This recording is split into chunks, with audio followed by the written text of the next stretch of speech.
How long has it been since you all have seen this movie? 15 years. Oh, well. Actually, I saw it at a very peculiar film festival a few years ago in Texas, and they showed it like 10 in the morning on a Sunday. And they're about, this awful DVD, and there were about six hearty souls in the crowd. So it was not like this. No, so. Can I tell the story of Locarno Film Festival? Do you Yeah. remember? So we were so excited to get selected as a competition film at Sundance, and we then were notified that the Locarno Film Festival wanted to be their opening night premiere. Now, we've never been to the Locarno Film Festival. We don't know what that is. But Charles and I, we fly over, and this is an outdoor theater with 10,000 people. But this is the slaying thing. It was subtitled in French and German, and I don't think the audience had really any idea what they were watching. There was this strange, and it was an outdoor piazza. Yes. So people are in restaurants watching this kind of like, what is that a man? Is that? It's all an illusion. I want to talk about the movie, but I think people would really love to know where did it all go wrong? Where did it all begin for you? Well, I'd be sort of curious to hear from you. First it was a play that a director friend of mine, Ken Elliott, was living in L.A., who directed many plays of mine in New York, and he, I guess, really wanted to get into TV. So he said, "Why don't you come out here and we'll put on a play in New York, in L.A." So, and I was going to be in L.A. making the movie A Psycho Beach Party, and I was only in not that many scenes. So I thought in my spare time we could do a play, and I very quickly wrote Die, Mommie, Die, because I thought, well, I was having a hard time coming with an idea. And then I thought, well, maybe I could base it on like a famous classic. And I thought, Clytemnestra is an awfully good character. So I thought, well, I'll do the story of Clytemnestra and her murdering her husband and the vengeful children. And then somehow, I thought, it should be done in the style of a Grand Dame Guignol 60s movie. And we did it at the Coast Playhouse. Now, this is the part I don't get, and I'd love you to explain what happened. So I was a student at AFI, and my partner Mark came to see. And this film is a love affair between Mark and Charles, really. We were sitting there watching a screening of Mildred Pierce, I think, and he leaned over and he said, I would really love to make a movie like this with Charles Busch. And at the time, Mark was a theater director and was quite a successful theater director, and I couldn't quite wrap my mind around that, but then we started talking about it some more, and he had talked about. I hadn't seen the play, but I read the play, and I guess he had seen the play. See, that's where I thought that that somehow that you and Anthony Edwards had contacted me about. That there was a book you'd optioned, and that you were interested in me like adapting as a screenplay, and then maybe that started the conversation. Yes, and then you came to see the play, and I said, "Oh, come see my play," or something like that. But there's the twist to this was, and I hope it's okay to say this is so this conversation continues, and we say we want to make a movie of Die, Mommie, Die with you, Charles, in it, and I think there was some questioning of whether we were actually going to cast Charles in it or whether we were going to put an actress into the role. Really? We're like, no. The whole point to do this is to do this with the magic of what Charles does and what he creates, and that's really it. I mean, it was Mark's real burning passion to do this and his vision for it, and then Anthony, because we had such limited resources. Insisted with Kelly and Mark that they meticulously plan every shot of the film, and I remember that it was very laborious because you had to go through and say, well, you're really going to have about 12 shots a day. How are you going to make it work? And I think that kind of planning really shows what they could create with such remarkably limited resources. Well, I was just so impressed too because we had 21 days to do it, something like that. Yeah, and Mark and Kelly were so totally in sync with each other, and everything had been so planned that we actually shot more than was scheduled. We moved so quickly, and it was kind of rather unheard of in an indie film like that, where often there are things that you just never get around to because the schedule is so short. But there were some scenes that were, I think, just designed for just one master shot, and we kept moving. So we did close-ups and coverage, and shot more than we had to. So the original play was all set in one room, wasn't it? Yeah, it was all in the living room. Yeah. It was the fall of the House of Sussman. That was the Yes, subtitle. yeah. So it was all set in one room. So how did you, when you were writing the screenplay, how did you conceive it? How did you reconceive it for film? It was rather simple, rather easy in a way. I don't, I can't answer that question really. It wasn't difficult to open it up. What kind of conversations did you all start having when you knew this was going to be a film? Obviously, there were some inspirations, leading ladies that you adore over the years, and I'm sure a lot of these conversations probably ended up in what you see on screen. Probably very much with you and Mark, I think. Well, as Dante mentioned, it's something that Mark had been thinking about for a long time, and so when I read the script, I got super excited about it, and we spoke about it, and all of the references that he had and the information that he had been just kind of putting together for this made it pretty simple. And we did spend a lot of time like storyboarding every single shot and planning every single detail before we even got close to the shooting days. We had that location we had for a very short period of time, obviously limited budget, and yeah. The whole thing happened so fast too. Movies usually take so long to get done, but this is like Warner Brothers in 1932. I mean, between you seeing the play and actually us shooting it was relatively quick. I mean, maybe within a year. Yeah, there was a lot of blood, sweat, and tears in there. But before we go too far, I want to say thank you to all of you because, when we made this film, you couldn't sit at home and watch every film and every television show on demand streaming. I mean, there are so many things you could be doing tonight, and the fact that you're all here, really, there's so many amazing things you could be seeing. So thank you for being here. Yes.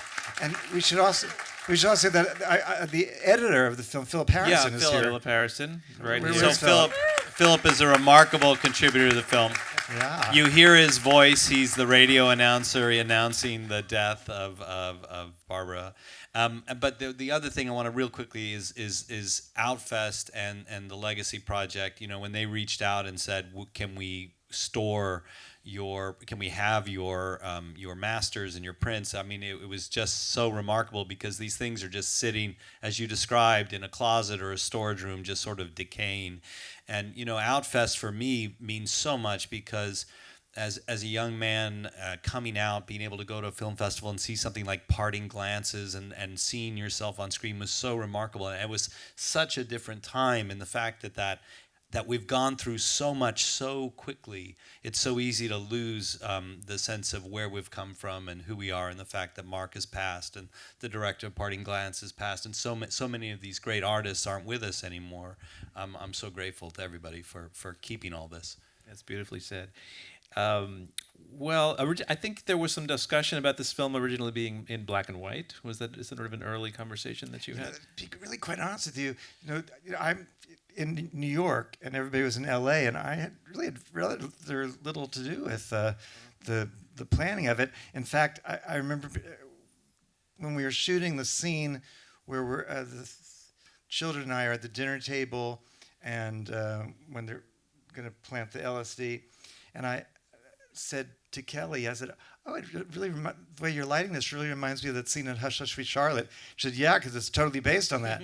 But I wasn't privy to that, so I was just so delighted that everybody connected to the film really had done their homework, and so each thing I saw, that's just perfect. But I had nothing to do with it. I just came in. What? They all were everybody. Throughout the thing, and I love the musical score is so fantastic, and that was all done, kind of after the fact. But yeah, I was just so delighted. There was nothing that I could think, oh, why'd they do that? What were they thinking? Destroyed my vision. No, because it was all, exactly how I would have imagined it. Can you talk about that a little bit, Kelly, about how you conceived I the think look? that the references are in the script, right? The way the language is just lends to that period. And so Mark had, talked about, I'm horrible with names, you guys. I can't remember all of the references, but What Heaven Will Allow, the director of Oh, that, Douglas Douglas Sirk? Sirk. Thank you. So I watched every single Douglas Sirk film and went to theaters and saw them when I could during this long period. I mean, we spent like 6 months talking about it, and then a good solid, I'd say, 3 months or 2.5 months sitting in an office all day and like storyboarding and referencing and watching movies together. And so, we picked scenes and looks from those films that this script really references. Yeah, and I think I had initial talk with Mark about obviously the movies that were inspiring me with the script, The Big Cube and Dead Ringer, So we had obviously had that conversation, but not in the detail that Kelly would have had. What kind of conversations did you have with Mark about stage acting versus film acting? Well, what was kind of fun was that when we shot almost every scene of mine, we shot 3 ways. And we would do one shot very, very minimalist, which we called the Leif Ullman shot. And then he would tell me, a little bit bigger. And then we'd kind of go for I think we called that the Martha Ray, where I just really, just be very campy. And it was all, really in his hands what kind of performance it would ultimately be.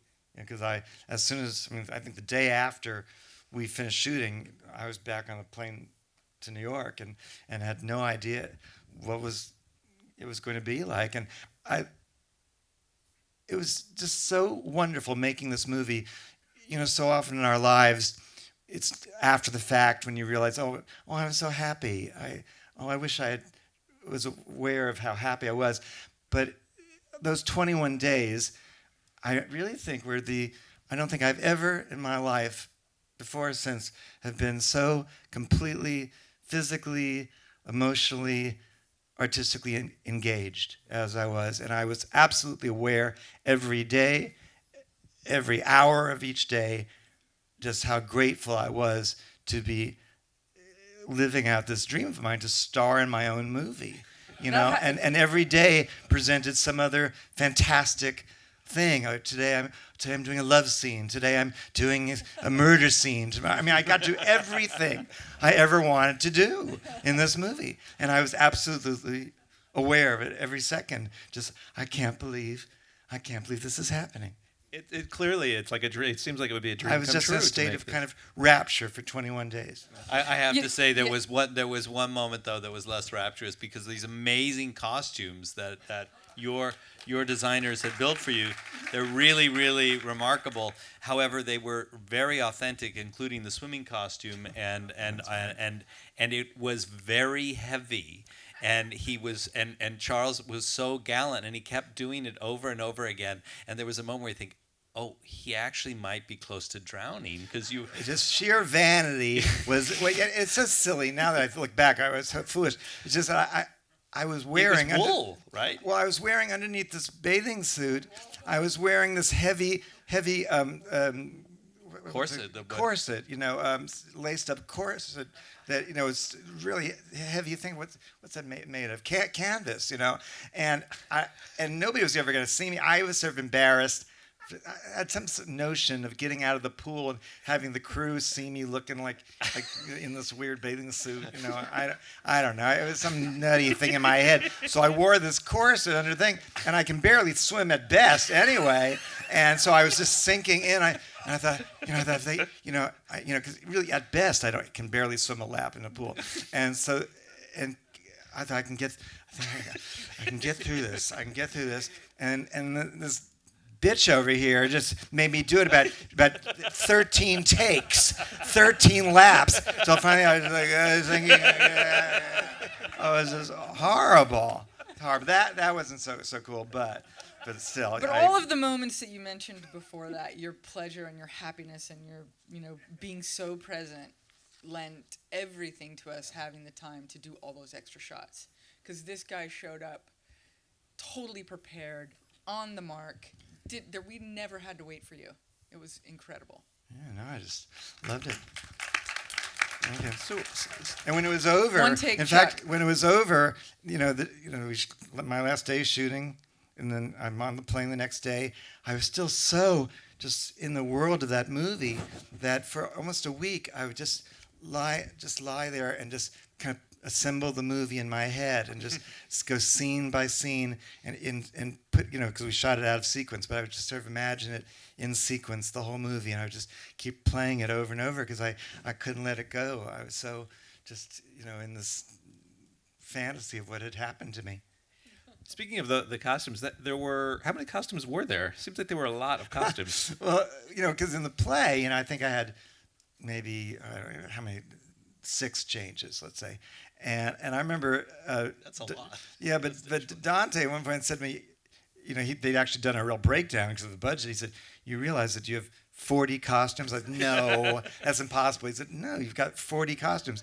Well, the only way we really could do this was that Michael Batari and Ron Case, who I'd worked with in the theater and had done the play, they've done so many shows, and they have a big storage space with all their costumes from all their shows. So actually, we had some costumes I wore that were from the stage play, and then they built a couple of new ones for the movie.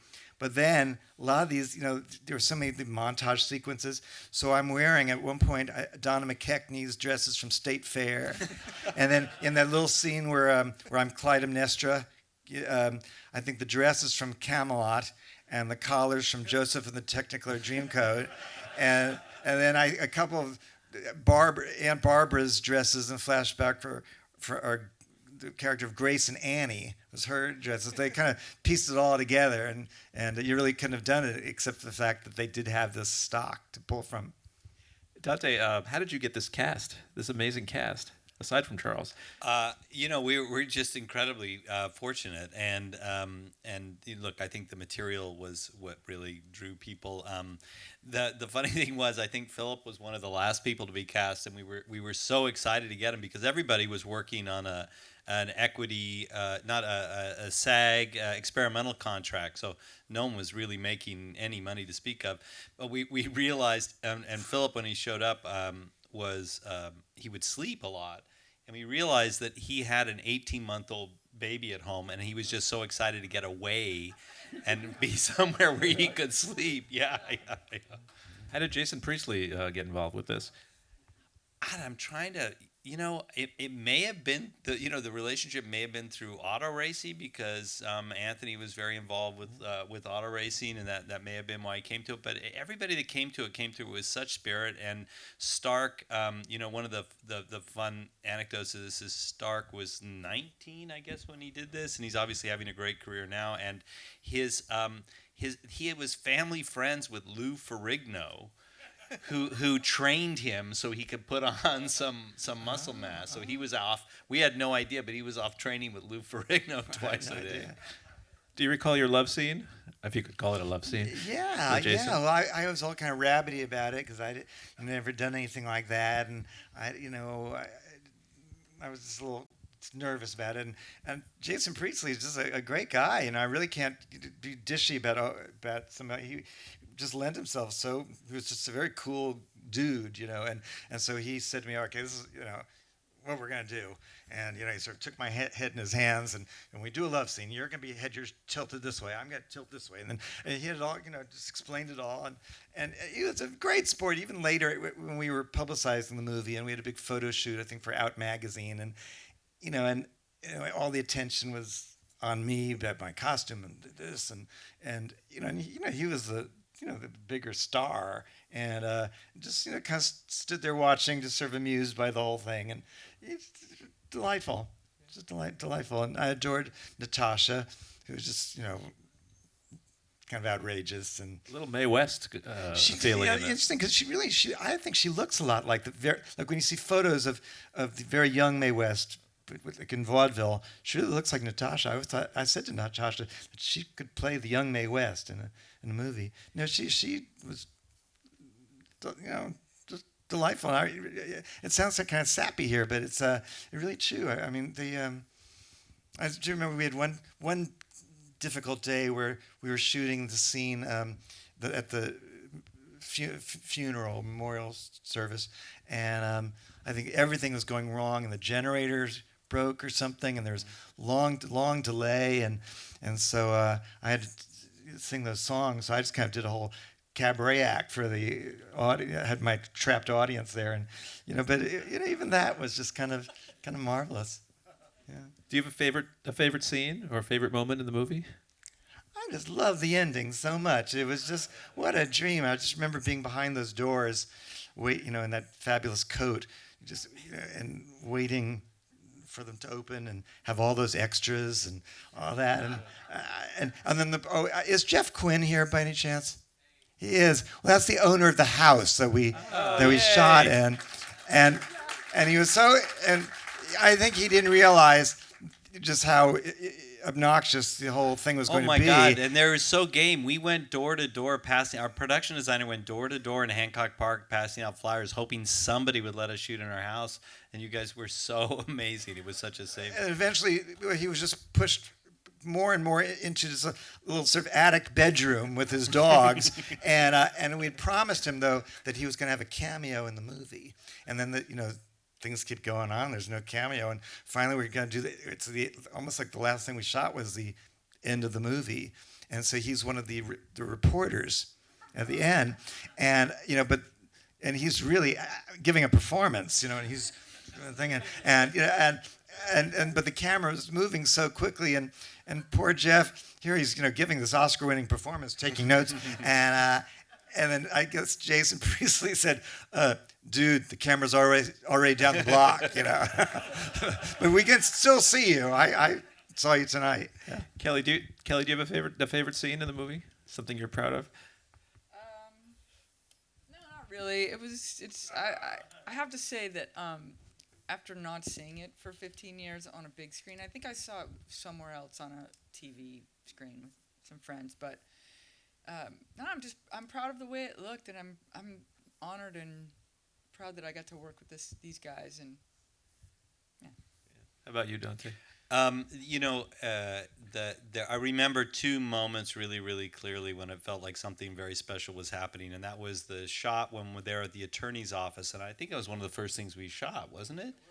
And it was the first time. I mean, this is such a leap of faith. You don't really know what you're doing until you start to see it in front of the camera. And when we first saw that cast assembled in that row, in those chairs, in those costumes, and I thought, oh, that now I get it. Like you could really see that. You could understand the humor of it, the wit of it, the period of it. And one of the other brilliant moments I thought when it was a moment was at the dining room table when there's the turnaround and Charles is caught with the band of light across his eyes and the style that Kelly brought to this just elevated it and just took it to a whole nother realm and moments like those you thought, oh, there's something really special happening here. It looks like a very expensive movie. I mean, it really looks like those Russ Hunter movies. Russell Meddy photography. He was the guy that shot all those Douglas Sirk movies. There's beautiful photography toward the beginning when I'm in the garden with Tony and the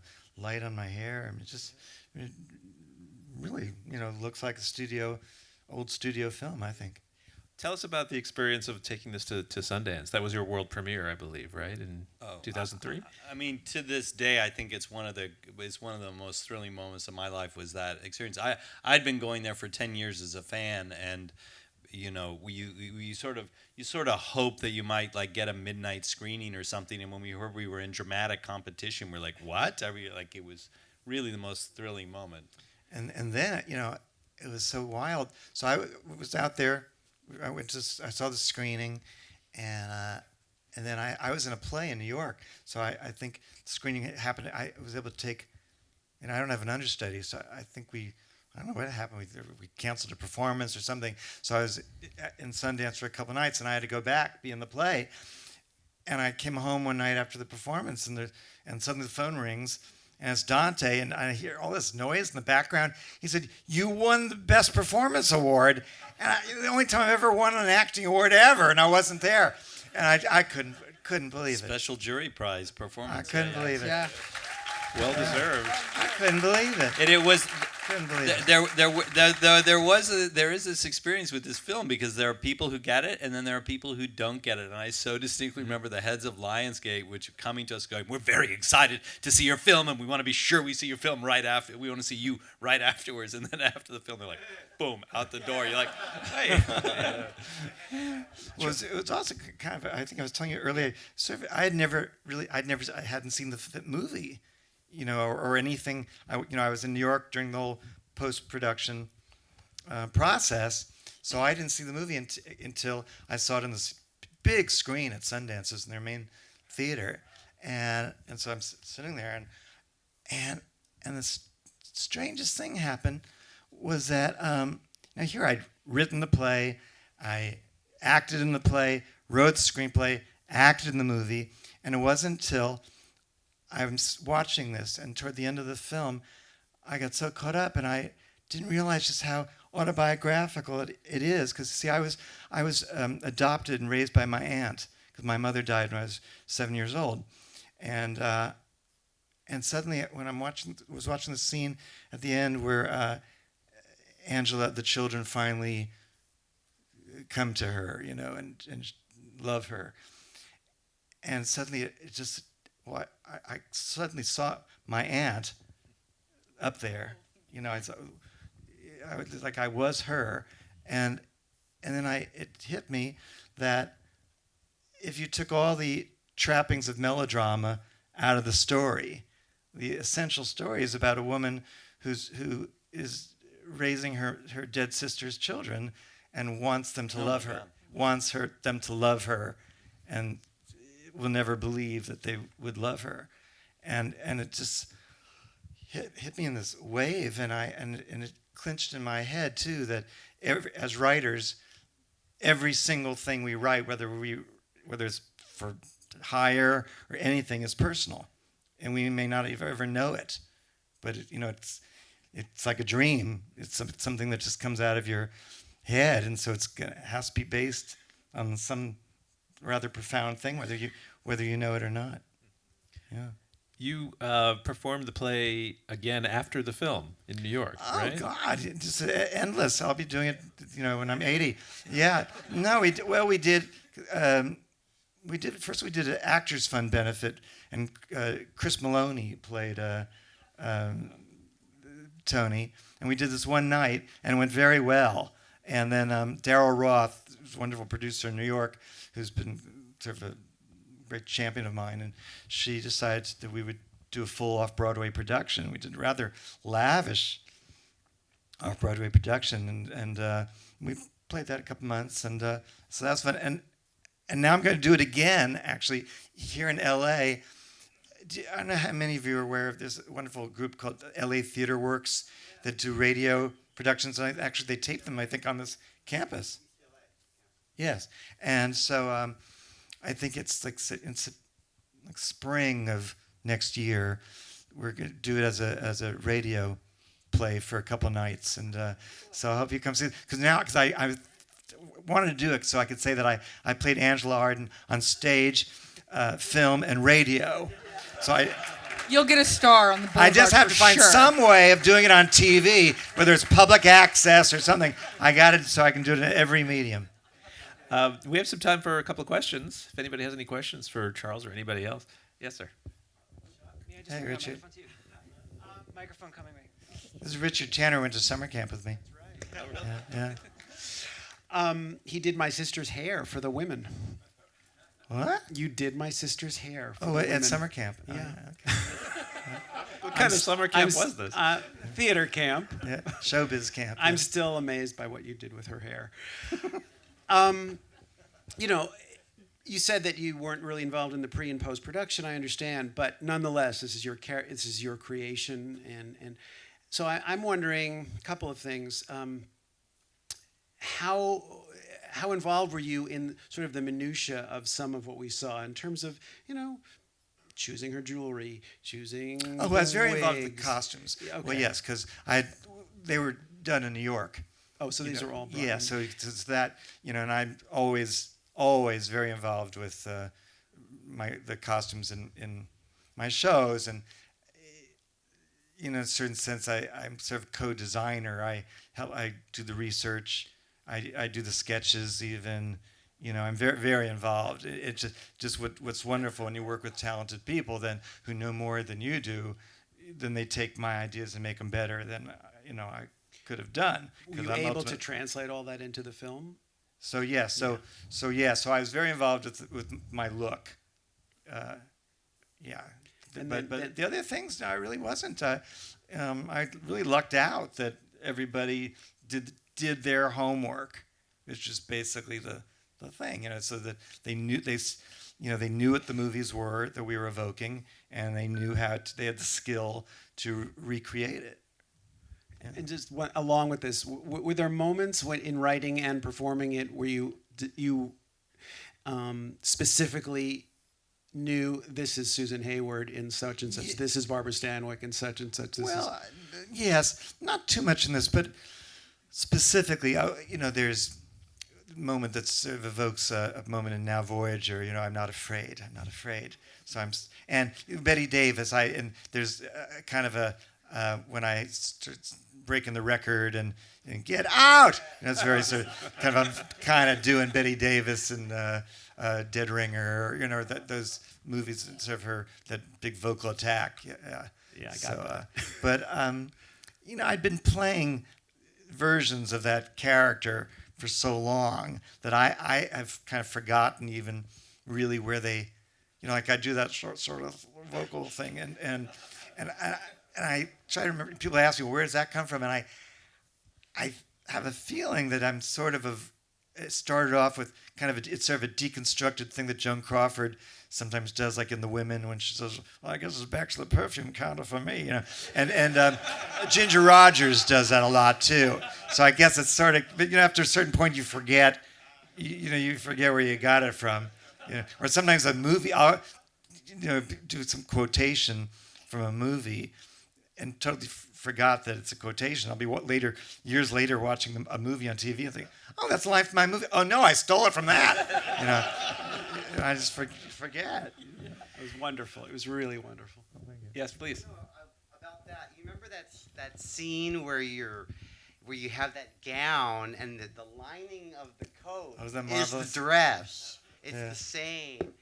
Was that from a movie, or was that just the luck of having that wardrobe? Oh no, he made that. No, that was made to order, darling. No, well, it seemed, I don't know. I can't think of a specific movie, but it seems like something like Doris Day would do, with the ensemble and a nice review. And we did that in the theater as well. Oh, okay. Yeah, it was in the play. We did it. So. That Madeline Kahn scene from Anxiety, where she has the Gucci car, the Gucci suit, and she steps out. Never saw it. Yes, no, but yeah. Yes, please. Thanks. I was reminded in the short film that Joan Crawford's first name given by the studio was Elizabeth Arden. So I have to ask, where did you get Joan Arden? Joan Arden. So where did you get the name Angela Arden? Was it inspired by that, or No, some other Arden? Well, the funny thing was that in the play, originally she was Angela Andrews. Angela Andrews. And it didn't... boy, I'm really kind of dumb, because I guess when the play, you just didn't see things spelled out, And then when we were going to do the movie, and suddenly there were going to be posters for the sisters' act to be the Andrews sisters. It didn't occur to me in the play that they're the Andrews sisters, because you never saw a poster. We just never thought it out. So I had to change it for the movie. So she became Angela Ard, and I wanted a name with two, Angela and the A, last name be A. Well, I kind of look like her a little bit, yeah. Yeah, but no, it was Angela Andrews. It was kind of nuts, yeah. Any other questions? I think that's it. The opening sequence when you're doing the song, and there's those frames. Yes. I've seen that before. What is that? I don't think it's specific, except that I remember that was an idea of mine, actually.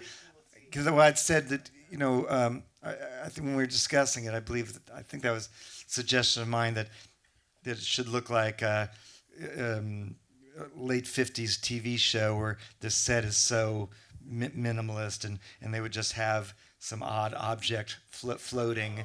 And then I guess the production designer came up with the picture frames. But, that was sort of a area that I told him. But I'm the worst lip syncer in the world, and I've had people say to me, I love the detail that you're slightly off. Oh yes. And a very, very wonderful actress, musical theater actress, Ruth Williamson, is my dubbed voice, and she also she in a play of mine, The Divine Sister, she dubbed me in as well. And so then when I started doing my cabaret act, where I'm doing my own singing, I'm always afraid that somebody's going to say, "Boo! That's not the voice we're used to," So, What's next for you, Charles? What's next? Well, I have a new play that we tried out, did a little brief run in New York called The Confession of Lily Dare, and we're bringing it back for an extended run in New York in December of 2019. Seems like forever, but that's what I'm up to, and I got a lot of things up the sleeve. Yeah, We'd love to see you in another movie. I'm desperate to make another movie, and I got a couple of things that it just, unlike Die Mommie Die, which happens so fast, movies just take so long to get together, and so I have two movie things that are just going on forever, but hopefully they'll be done soon. Well, I want to thank you all for being here and sharing your memories of this movie. It holds up so well, and we want more people to see it. So, we'll talk to the producer after the show. We got to get this out. It's got to be in every living room in America. We'll work on that. Thank you all for coming. Thank you, Jeffrey. Thank you, Jeffrey.